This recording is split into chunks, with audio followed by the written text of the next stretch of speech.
Hello my wonderful, beautiful friends, guys. Welcome back to our entitled people, where people think the universe revolves around them and no one else matters. And in today's episode, it's all about psycho exes, guys. And one OP tells the story about the time a Karen tried to ruin their life by making a false police report. I hope you enjoy this one, don't shake your heads too hard, and as always, you can send or link your post to this email right here. Let's dive in.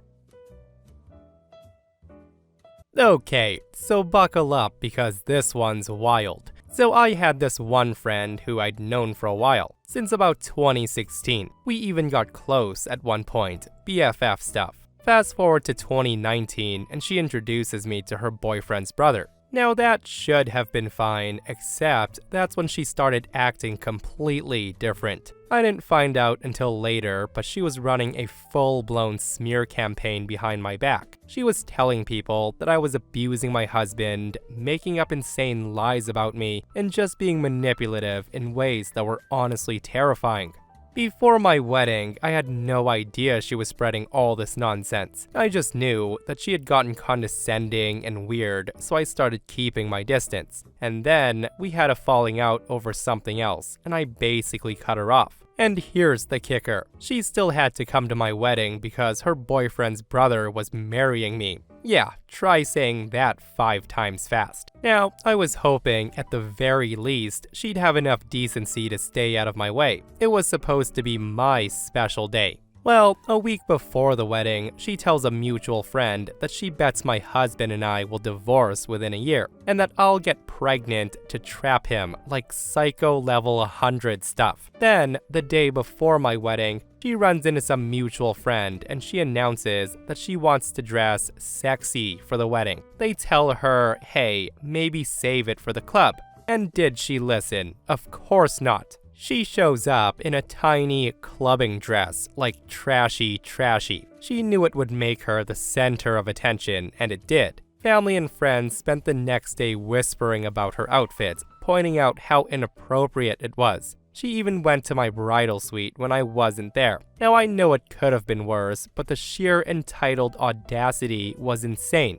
It really bums me out that my wedding, my big day, got overshadowed by her psychotic, petty behavior. And it doesn't stop there. Later, she ruined my pregnancy announcement, and now she's sending gifts to my baby, engraving them with Auntie Karen on them. Like, this is the same kid that I'm supposedly trapping my husband with. And honestly, I'm grateful that now I can blacklist her from all future events, but wow, she really went all in on trying to control my life, even when it had nothing to do with her. So that said, anyone else had a wedding ruined by someone who was just entitled and completely unhinged? Thanks for reading my post. Yeah, if I were in OP's shoes, I'd be sending those gifts right back to her and telling her to stay completely out of my life, like blocking her everywhere. And seriously, stealing the spotlight away from OP on her wedding day was already bad enough. But a second time, with spoiling a pregnancy announcement, I think we can all agree that she's a horrible person. And if you guys thought that was bad, this next OP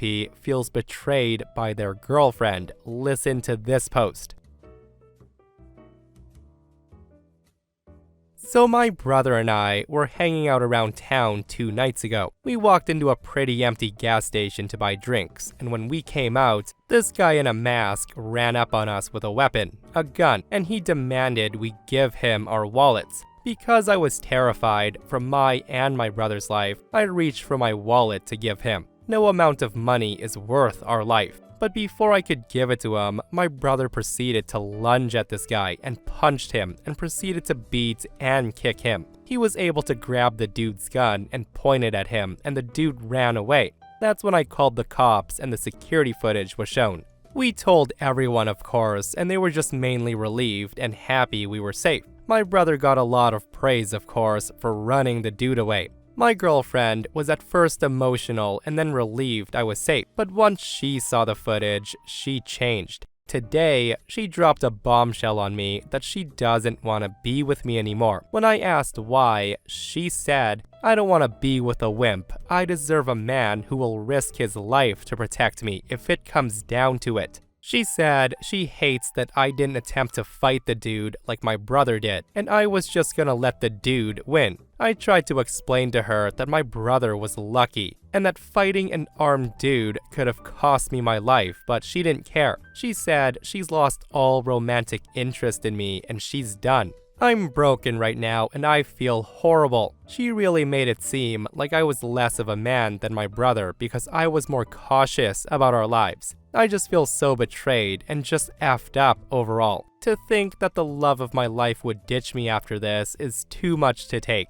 So yeah, OP's post ends right there, guys, but listen, I am on team OP here, and I feel so bad for the guy. In my opinion, if OP's girlfriend is leaving him over that, maybe she's not the one. And judging by the comments of this post, I'm not alone when I say OP dodged not 1, but 2 bullets. Like, I'm all for defending someone, don't get me wrong, but if that person has a weapon and all they want is a wallet and they're not getting hostile and trying to attack me or the person I'm with, by all means, take the wallet. Whatever money you have can be replaced. Your life cannot. And the top comment on this post says, "You did the right thing. Your dumbass brother could have gotten you both killed. It's not about being tough or brave. It's about being smart and not getting hurt or killed." And this person weighs in and they say, "I've been doing Brazilian Jiu-Jitsu for 13 years. I've competed in 4 cage fights and I currently help train a few fighters, one of which fights in the UFC. I've drilled gun disarms thousands of times in my life. In fact, I'm particularly keen on gun disarms right now because I'm testing for my black belt soon, and you have to be spot on gun disarms to earn a black belt under my Brazilian Jiu-Jitsu curriculum. Listen to me carefully, your girlfriend is an effing dumbass. Gun disarms are not like they are in the movies. You don't fight somebody who just wants your wallet unless your gut instinct is they're gonna fire at you regardless." Guys, you know the deal. Let me know your thoughts on this absurd post. First, I'd like to start off with some background. My girlfriend and I have been in a relationship for a bit over a year. She stays at my house about 75% of the time, and we've had no major problems before this point. On Saturday night, we were watching TV in the living room, and suddenly there was a loud pounding and shouting at the front door. My immediate reaction was to call the police, but after a look out of the curtains, I found out it was the police. At this point, I was extremely confused. I had no idea why they might have a reason to be knocking on my door on a Saturday night. So I opened the door, and they immediately asked for permission to search the premises. I asked why they would think that was necessary, and they wouldn't answer. In turn, I refused to give them permission. The whole time though, my girlfriend repeatedly said I should cooperate. I said no, and told them to show me a warrant if they want to enter the house. They then informed me that they had probable cause, and they were searching my place no matter what I thought about the situation, and that their asking was only a formality. I was putting up a fight, but then my girlfriend invites them in, saying, "Search the place anyways." The first thing they did after entering my house was pull my girlfriend and I into separate rooms and begin questioning us. I kept demanding they show me a warrant. I refused to answer any questions. I told them I wanted a lawyer if I was under arrest. I repeated that I didn't consent to any searches of my property and asked what their probable cause was. I told them there was nothing readily apparent and they had no right to strip me of my privacy. My girlfriend, on the other hand, talked a lot. I didn't hear much because she was in the next room, but I overheard her say this. She said, "You should check the backyard shed. I've never been in there before and he won't let me, and I can't say what's in it." At the time, I could only think, what the F is she doing? Well, the police checked the shed and they found nothing because, again, I'm not a criminal.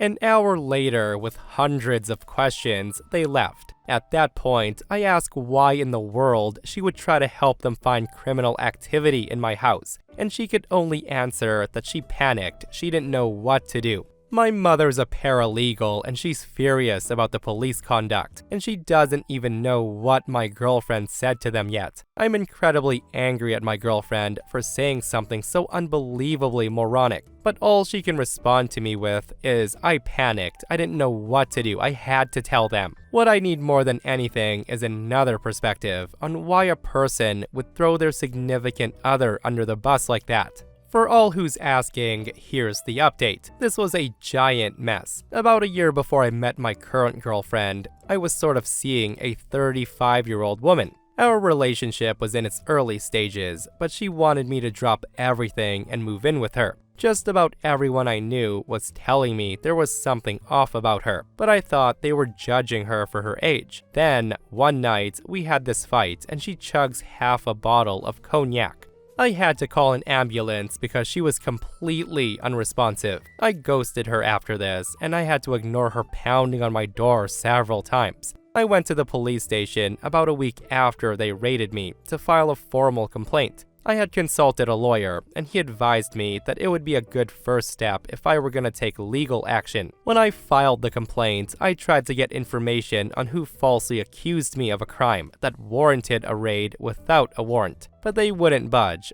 6 months after the raid, I heard through the grapevine that my ex-girlfriend called the police to inform them that I was cooking crystal meth in my basement. I only learned about this because a mutual friend who my ex recently confided in spilled the beans. I found out that she had seen me with my current girlfriend somewhere, and she decided that I must have been cheating on her when we were still together. She exacted her revenge by getting me swatted. I went to the police station to file a report against her, and when I consulted my lawyer, he told me it was pointless to even bother. More specifically, my lawyer told me that I could sue if I wanted, but if he were me, he wouldn't. When I asked why, he said that usually, if you could prove the unwarranted search was motivated/based on prejudice or corruption, you could possibly win. But the police screwing the pooch was generally a weak reason. I did forgive my girlfriend for over-talking to the police. Many people in the original post were entirely pitchforks up, even suggesting that she called the police, and I do understand why. Some people went kind of over the line, and they suggested that she may have planted evidence, but some were explaining that there are people who simply freeze up with the police. And knowing her, I thought this must be the case. We ended up moving. We live in a larger city now, and coincidentally, my parents also had a reason to move here too. One last little happy note is we're getting married next year, and we're both incredibly excited about starting our lives together. Yeah, I just want to say I'm glad it worked out for OP with his girlfriend, but man, was OP's ex fully unhinged or what? Like making a false police report and having SWAT sent to your ex's house all over a suspicion that your ex was cheating on you, and that's why you broke up, is freaking wild. I seriously hope she answered to that. Like, at the very least, she was yelled at or something. Like, why are you trying to ruin someone's life? But again, it doesn't surprise me because entitled people, right? If I can't have you, I will ruin you. And that's what OP's ex tries to do in this next post. Listen to this one. Okay, buckle up because this one's wild. This took place back in 2011 when I was in college battling depression, trying to get my life together. I had a small group of friends and I was dating my ex-girlfriend who I'll call Karen to keep it in line with your stories. And let me tell you, I had no idea she could be so psycho. I had broken up with her a while before this, but somehow she got me to agree to being friends. At least I thought we were friends. Of course, while I was dating her, I trusted her enough to confide in her about some really dark stuff. Stuff I hadn't even told my family, and she promised she'd keep it private. One day, out of nowhere, she casually suggested that we give the relationship another try. I told her I was dealing with a little too much on my plate at the moment, with schooling, a job, and personal family life. I told her it wouldn't be fair to her if we started dating, and I couldn't dedicate time to her, and she completely flipped. After that day, I feel like she was trying to ruin me. She started telling my family all the private stuff I'd shared with her, and they got involved. And then she went full-on obsessive, switching classes to avoid me, talking bad about me, like some twisted power move or something. I was devastated. I thought I knew her, but apparently I didn't know her at all. One morning, she calls me. I brace myself. She wanted to meet for lunch to talk. Now I was mad, and I told her I don't want to see her at all, let alone even hear her voice right now, and that's when she hits me with, "So are you gonna drop out or what?" I respond, "Drop out of what? College?" She then said, "Well, I had a talk with my mom and I decided it's best. You clearly have issues and I can't have you around. Your mopey attitude and everything you've got going on in your life is annoying. And I don't need that kind of energy around me at all." Hearing her say that to me, I was speechless. I thought, wait, what? She's literally telling me to quit school because I have depression and she doesn't want to be around me, even though we're no longer in the same classes? I just tell her, "Do you realize how messed up that sounds?" She says, "Nope, I'm being reasonable. I'm fed up with your moodiness and my mom agrees. She said I never should have dated you in the first place." Longer story short, I just told her, "Are you listening to what you're saying? That's like psychotic. There's low, there's scum of the earth, and then there's you. I'm not dropping out of college. You can go cry to your mom all you want, but stay the hell out of my life." After that phone call, I blocked her on everything. I still saw her on college campus sometimes, and I just ignored her glares. I end up getting my diploma and a job in my field. My depression nowadays is manageable. It's much better than it was 10 years ago, and life's good. As for my ex, the last I heard, she married a rich guy and she lives in a $1 million mansion. She's got 3 kids and she's living the life. I'm just kidding, that part I made up. But in all honesty, she's probably still crazy. Again, like that is next level self-entitled attitude, isn't it? "Oh, we're not getting back together? Well, I'll make your life living hell, just you watch. I'll spill all your dark secrets and you have to quit college. Because I don't want you around." Like, it's just funny how some people do a complete 180 when they don't get what they want. And the fact that she talked to mom and decided that, well, we can probably see where OP's ex got that entitled attitude from. The apple doesn't fall too far, guys. I've been on Reddit for a while now, but I've never had anything noteworthy to post. So I am excited about this, despite it being a crappy time in my life. This also happened a few hours ago, and I still have a bunch of adrenaline. I'm a 20-year-old female, and I've been dating this guy, 22, for a little over a year now, and it's been nice, even though we've had our differences. I love to work out, and he's always been sort of lazy and out of shape. But he's still easy on the eyes, so there's never been an issue. Recently though, my girlfriend was at the bar with some of our other mutual friends and coincidentally and luckily saw him out with the boys, as he said he would be, but his ex was there with him, along with some other girls. She figured they just ran into each other and he's never done anything suspicious before, but I guess I've been a bit too trusting. She said she just kind of looked over there occasionally, but she decided to text me when they were a little too close.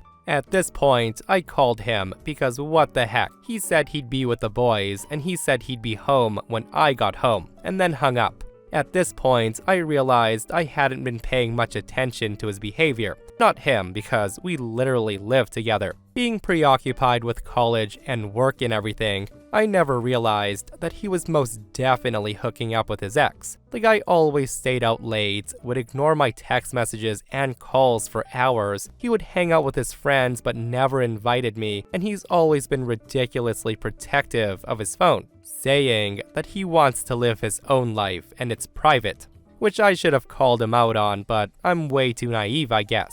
This was my very first real relationship. Anyways, he gets home way too late, like 3 a.m. I hadn't heard anything from my friend or him, but I'd been plotting up my revenge because a breakup over this type of thing isn't enough. I demanded he give me his phone, and when he refused, I just straight up said, "Then pack your crap and leave. He's not in the contract, he's just been staying with me and my roommate and giving me rent. I guess he didn't realize that I would actually say something like that. I've always been super gushy over him, and basically, I tend to his every need. Clearly, I would never be the one to break us up. So he gave me his phone, and I didn't know where to start. But eventually, I found a messaging app I've never heard of. And sure enough, when I opened it, the first name to pop up was his ex's name. Turns out, they met almost every weekend for drinks at a restaurant and most definitely hooked up afterwards. Oh, and what's this? They also kept sending explicit pictures to one another. I was pissed, but I already had a plan to get him back. He said the classic stuff like, "I can be better, I never meant to hurt you, I'll try way harder. And I'm so sorry, you've been nothing but good to me." And then the infamous, "I can change" line. Now, I had been waiting for that, so I said, "Prove it. Come with me on my hike tomorrow. Show me that you can change your ways and do something I like for once." Now, a thing about me is I can be fairly manipulative, I guess. I've been trying to hit a 14er, which is a 14,000-foot mountain for those who don't live in Colorado, every weekend since the season started, and I've been fairly successful, only missing 1 week. I had been planning to finally do Long's Peak, but he would definitely not have made it to the top, so we did an easier one instead. Hiking up, he was a bitch, and we stopped about every 30 minutes for him, making it a very boring 8-hour trip to the top. He was definitely trying to be nicer and sweeter than he's been for a while, but it was just kind of pathetic at that point. I already knew that I would never take back a cheater. When we got to the top, he sat down immediately and he drank the rest of his water, despite me warning him that he'll definitely need it for the hike down. I took some obligatory pictures since this was still one I've never done before, and then gave him a kiss because those lips. And I said, "We're officially over." I then turned and I started to jog down. He was exhausted and he couldn't keep up for long once we hit the trail again. He was just saying a bunch of stuff that I mostly tuned out. But I did hear him say, "Slow down, you're just gonna have to wait in the car, bitch." To which I replied, "Just call a friend, or better yet, your ex." It was a pretty long hike, so I doubt he'll be home for a while. And I also want to note, he does have reception and there's a water fountain at the trailhead. I made sure I'm not too much of an a-hole. I don't know how things will turn out when he comes to get his stuff, or where he'll go after, but I might update this if anything interesting happens. I'm just really happy despite everything. Update. So I wasn't gonna do this for a while until all of his stuff is moved out, but I would love to address all the comments concerned on his health and the whole kicking him out situation. People will probably be disappointed with this as it's not that interesting. To all the people posting hiking horror stories and calling me psychotic, a little background on my ex. He grew up in Canada with an extremely outdoorsy family who loves to camp. They taught him basic survival and also forced him on hikes as a kid. We've both camped together and snowboarded together. I ensured his pack would be enough should he get lost. The guy's no dumbass to the wilderness, and he can follow a trail that was extremely, at least to me, heavily trafficked. He got dropped off by his friend and sure enough, did not feel like moving all of his crap out, which was fine. It was a long day. He ended up sleeping on the couch and I got everything of his out of my room last night. I was going to help out downstairs with getting all the little things of his since he's pretty moved in, but his ex showed up to help him pack. So now, I'm just in my room writing this update. We talked a little bit last night because I was curious about everything. He was extremely pissed, but I think too tired to take it out on me. Yelling, not physical. He thinks it took him about 5 hours to get down. And for those concerned about him having daylight left, people start 14ers way early in the morning, if they're not running up them. We particularly started around 4:30 a.m. We summited around 12:15 and he had plenty of time to get out before nightfall. All in all, things went well and I'll never forget the look on his face at the summit. It's Mount Elbert, for those asking. Talk about teaching someone a lesson they'll never forget. And with the 5-hour hike down, I'm pretty sure that dude got to do a lot of thinking and self-reflecting. And again, this is one of those posts where it's split, guys. Like, some people are praising OP for this wonderful revenge on her cheating boyfriend, and some people are saying, what a stupid thing to do. He could have gotten lost or died, mauled or whatever. That said, knowing that he made it back and OP packed the guy's bag so he wouldn't die out there, the guy totally deserved it, because nothing worse than a cheater who in this case believes he can do anything he wants because she'll never break up with me. I'm so awesome. I just love it when entitled people get taught lessons they won't forget. And that, my friends, brings us to another end of r/entitled people. Guys, I hope you enjoyed today's stories. If you did, hit that thumbs up. And if you're not subscribed, consider subscribing so you don't miss these crazy stories. And if you missed the last episode on the channel, it's an r/malicious compliance episode, where psycho Karens are underestimating people and they're getting absolutely destroyed. Guys, go check it out if you haven't, and myself and Stevie Boy will see you guys in the next one. We love you.